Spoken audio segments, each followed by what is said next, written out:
If you're one of those people that find it very difficult to agree with someone you are in a relationship with, your wife, your spouse, you find it difficult to agree with them on a particular matter, and you find it difficult to understand why they are making that point.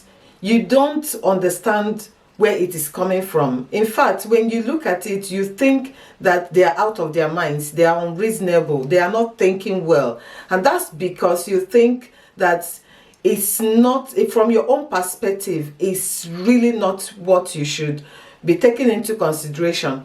Or you see yourself constantly finding that you are having arguments because a particular request keep coming, but you consider it to be inappropriate or not reasonable. I want you to sit back today, because on today's video we are going to find out whether it is something you should continue doing or make some changes about to get some peace in your home. Hello and welcome to today's video. My name is Chichi and this is Relationship and Family. So as you keep having these arguments and agreeing, disagreeing, have you stopped to ask yourself, is it from my own perspective? Am I the one in the situation? Let me keep quiet and maybe listen and find out where he or she is coming from. Have you considered listening from beginning to the end, at least asking questions, finding out why they are making such requests, finding out why their opinion is going that way, why they think that that thing should be done and be done that way, or why they think that they deserve that particular thing? Have you ever wondered why? Maybe you should start asking questions. Start, instead of arguing or shutting them down, you start asking them, okay, why is it so? Why do you think that we should do that? Why do you think that that isn't okay? Why do you not like that? Why is it that you don't like this? Maybe such questions will help you. It will diffuse the argument, and it will also help you to understand your spouse. After all, it will be good if two of you are on the same page, isn't it? So one of the things that can help you do that is asking questions. And I hope that after today, that instead of having arguments over everything, things that matter and things that doesn't really hold water, that you should start asking questions so that you can get into their minds, because it is them that are in the situation, not you. You cannot always put it into your own perspective, how you see it. Keep it into your own, or see it from your own lenses. It would be nice if you see it from their own lenses, and that's the only time that you will understand where they are coming from or why that particular thing they are uncomfortable with it. I think that it will help and stop a lot of arguments in some homes. And I also want to bring to our attention, for those of us that are Christians, to consider Abraham and hearing from God, because I was looking at Genesis 21 and I was looking at when Sarah asked Abraham to send away the bondwoman Hagar and her son Ishmael away. That was very, very grievous to Abraham. It was kind of, he had a heavy heart. He didn't like it, but he did something. God spoke to him and he agreed with God.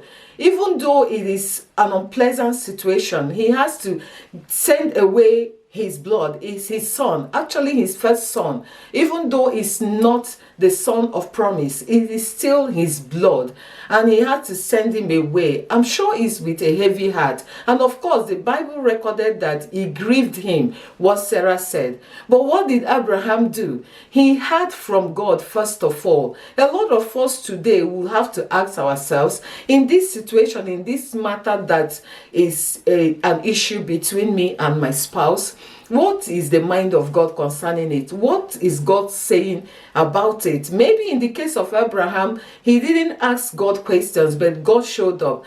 What if God had not done it that way, showed up without you asking questions? What about taking it in the place of prayer and asking God a simple question, he always answers.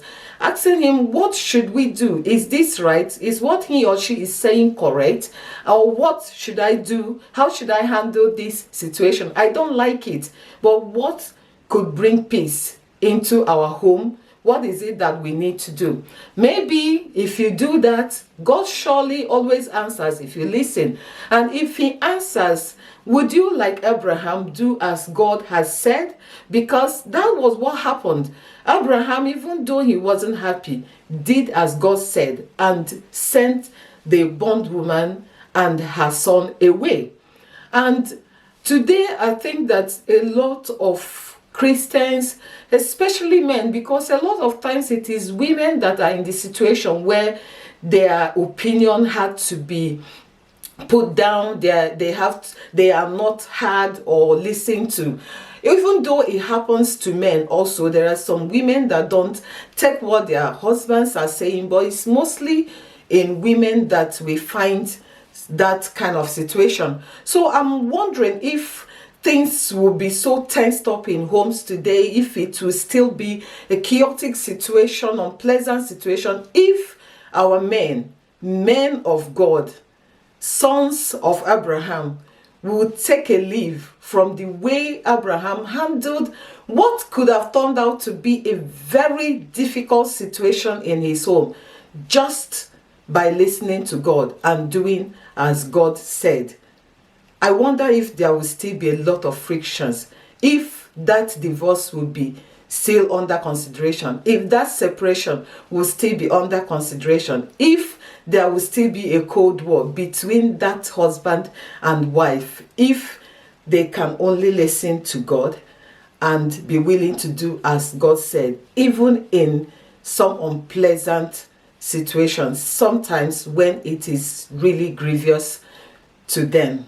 Well, that is what I bring. Remember that first of all, you need to ask questions. It will help in understanding what that particular individual is going through, their feelings. And for women, remember that that is really what they are after.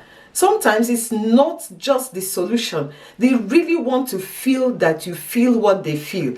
They want to know that you really care about their feelings. So shoving it away isn't really such a great help.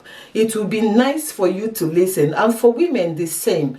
It will be nice to listen, ask questions, instead of just ending the conversation because you didn't like it. And remember to ask God what his mind is concerning that matter and be willing to do as God would tell you. Well, that's all I bring today. I hope that it will actually help just one person. And with that, I'm going to say a very big thank you for watching, and I'll see you in the next video. Bye bye.